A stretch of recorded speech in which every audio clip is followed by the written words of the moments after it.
Hey everyone, I'm Tom from Sleep Foundation. There are a lot of books on the market that will help you get your child to sleep better, but there are very few books out there that may address issues of possible sleep disorders. Dr. Chris Winter is a sleep medicine specialist and a board certified neurologist.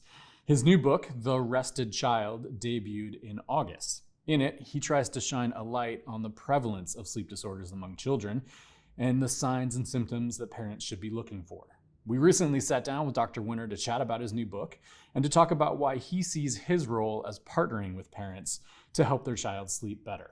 I began by asking what motivated him to write this particular book. I felt like if you were to walk up to people and say, kids sleep book, that they would say, oh yeah, I read a couple of them when my wife was pregnant. We really liked Ferber, or we really liked Baby Wise, or that somehow we've linked up kids sleep book with how to get your baby to sleep through the night and take a pretty decent nap. And we treat kids in our clinic, and we treat a lot of them.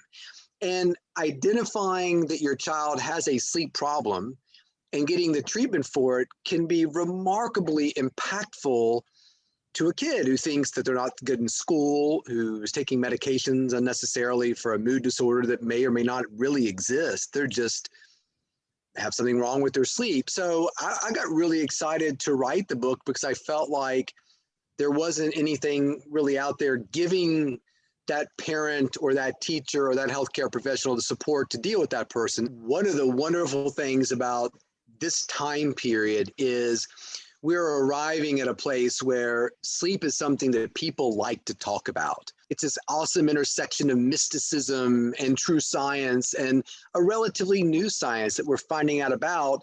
Couple that with the idea that people are now thinking about sleep more as a modifiable variable and less as a trait. I think people come with a fantastic amount of knowledge.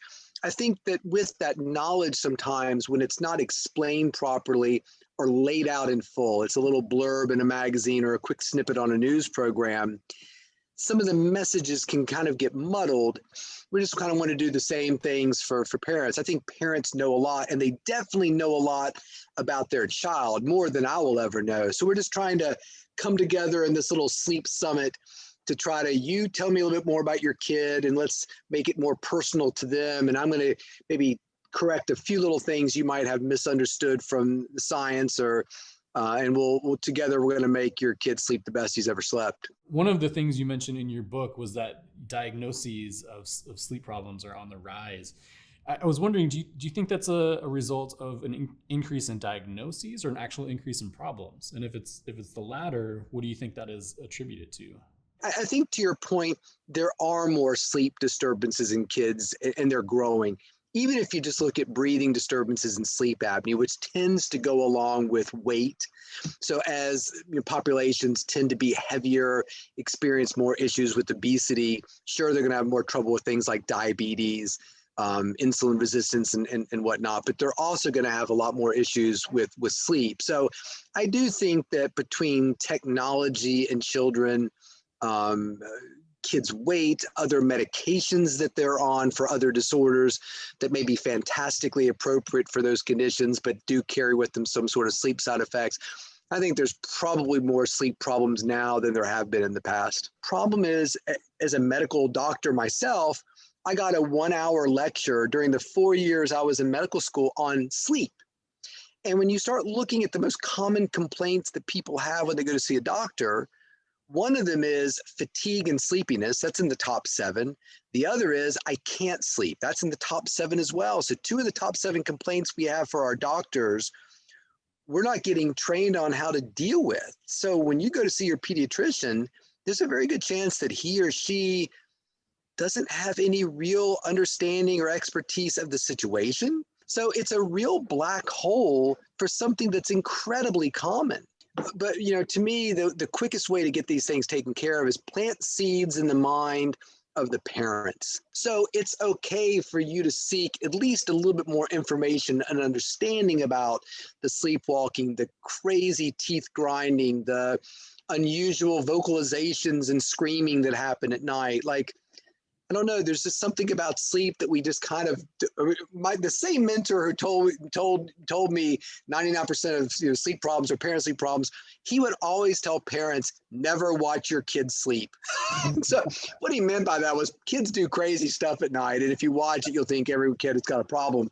The early chapters of your book really do kind of set that foundation for that relationship of the child's sleep patterns and habits, being borrowed or mirrored from their parents.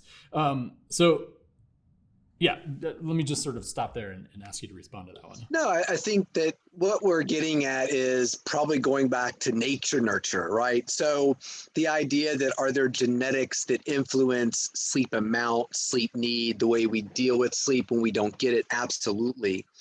But there's also a heavy influence on the parents have when it comes to sleep. One of the things I hope I sort of made clear in those first few chapters is to some degree, sleeping is a skill. The mindset, the anxieties, the expectations we take with us into the bedroom often start at a very young age, which is why, as somebody who sees both adults and kids, which is a lot of fun actually, when an adult comes in and says, "Oh, Dr. Winter, I've been a bad sleeper since I was a kid," I find that sentence to be absolutely fascinating. You've been a bad sleeper since you were a kid. What does that mean? Like you fall out of bed a lot? What is a bad sleeper? And how much of that is something that's artificially constructed in our mind versus, somebody who truly has a sleep problem? And the irony that the people who typically have sleep problems look to other people like expert sleepers. Yeah, I think that parents play a big role in these types of things, that left to their own devices and with a little bit of help, parents can learn to really guide their kids into better sleep patterns and recognize problems when they exist. But if you're at a coffee shop and a new mom sort of comes up to you and says, "My God, I cannot get my baby to sleep," like what is your advice? How do you talk to new parents about that really vulnerable and frightening stage in their life? Number one, your child sleeps. It's impossible not to. Now, what might be happening is that your child is not sleeping in a way that's predictable and efficient. And that's where, as a parent, you can really struggle. And I think that with parents understanding that your kid's going to do what he needs to do, and you're not going to really screw that up. We don't have as much control over the situation as one might think, because a lot of times in sleep, we talk in averages. 8 hours of sleep. Great. 8 hours of sleep is probably a pretty good number for the average individual. But if you've ever looked at the bell curve distribution of sleep need in an adult, not to mention a child, it's quite vast. And what's interesting is in the media, we never talk about how much food should your kid be eating? How much food should if you be eating as an adult? What do you mean? Like, what do you do? Well, my kid's an elite swimmer, 8-year-old swimmer. He swims 5 hours a day. Well, my kid mainly sits on the couch and plays video games. Well, that caloric intake might be quite different there. So just to say 2,600 calories makes absolutely no sense. But we talk in terms of that with sleep all the time. So, and that's fine to give a sense of a ballpark need. Okay, your kid is 17 months old, somewhere between 9 hours to 17 hours might be appropriate. Well, that's a big variation. So it's that expectation and understanding of, how does sleep work in a kid? How is it changing over their lifetime? Yeah, one of the disorders you talk about in one of your chapters is ADHD. One, could you just talk about that a little bit? Because I think that's a really interesting piece in the book. Basically, in the past, the relationship has always sort of been, my child fundamentally primarily has ADHD, and because of that is struggling with their sleep, either because of the ADHD itself or perhaps the medications or treatment that are being used to deal with the attention problem. And just for the record, I believe ADHD exists. It's a real thing. It's not made up. The issue becomes, in addition to ADHD as a primary cause, if the question is, can other things lend themselves to attention problems or perhaps even looking like ADHD? I believe the answer is yes, and I think sleep problems are one of them. And you may not have been the sharpest producer, writer, whatever your job is the next day. In fact, hey, Tom, where's that thing we were going to do? Oh, God, I just completely forgot about that. I remember, sorry, I just blanked on that. So you might have, an individual could very well, you seem like you've got some attention and concentration problems there, Tom. And you would say, well, yeah, but not typically. It's because my kids are screwing up my sleep. So that's always been the obvious relationship. The new relationship is, could the sleep problem actually not be the secondary problem, but the actual primary problem? And this is not a theory that I've come up with. Brilliant people in the field of sleep that I just kind of pick and choose from. But so the idea that, that ADHD in part for some people could be a manifestation of dysfunctional sleep, particularly in a kid, is really the relationship that I think most people are interested in. I don't think anybody should be diagnosed with ADHD until they've had a sleep evaluation. I don't see the real harm in it. Like, okay, your kid's sleep is perfectly normal. He or she's got ADHD. Okay, well, great. At least we checked, versus just kind of plowing forward with some sort of therapy, which is probably going to work. But the lingering question is, your kid's like got attention problems and he's hyperactive, and you give him a stimulant and suddenly he is concentrating better and not hyperactive. That's kind of interesting that the hyperactive kid who loves to climb up on that lamp in the living room is suddenly settled by a psychomotor stimulant. Why would that be? And one theory could be, maybe that child is excessively sleepy and you've made him less so with that medication.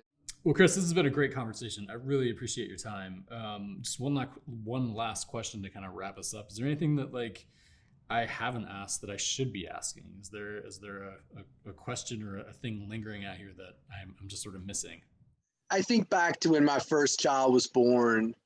We came home and we put her in that little chair that kind of bounces. I don't, it's kind of like a little angle, and you kind of sit in there. And I remember sitting there, and we put her in there, and we kind of looked at each other and like, well, God, now what? And we're pretty smart people, but I think when it comes to sleep and our kids, we don't really get a lot of instruction. It's something we talk a lot about, but not in ways that might be particularly helpful for parents. So I hope people find this, funny and humorous, easy to read, but helpful. And even if it's not helpful for your child, if you've got a friend or a sister who's got a kid and you're reading this book and thinking, oh my God, this sounds like Charlie, doesn't it? Hey, Steve, read this. Doesn't this remind you of Charlie and my sister's son or whatever? It always comes better from a parent or a friend or a family member than it does the doctor. And, whenever I work with a sports team, I always tell people, look, the first thing I'm here to do is to create a culture where we talk about sleep. It's out in the open. Your hamstring hurts, let's talk about it so we can figure out if we need to do something, maybe sit you out a few games. But we don't sometimes talk about sleep in meaningful ways. So my hope is this book kind of creates a conversation about it. Yeah, I love it. And hopefully Sleep Foundation can help that conversation also. Well, we appreciate what you all do. And you guys were really supportive with our clubhouse group that we do. And getting information about sleep out there is fantastic.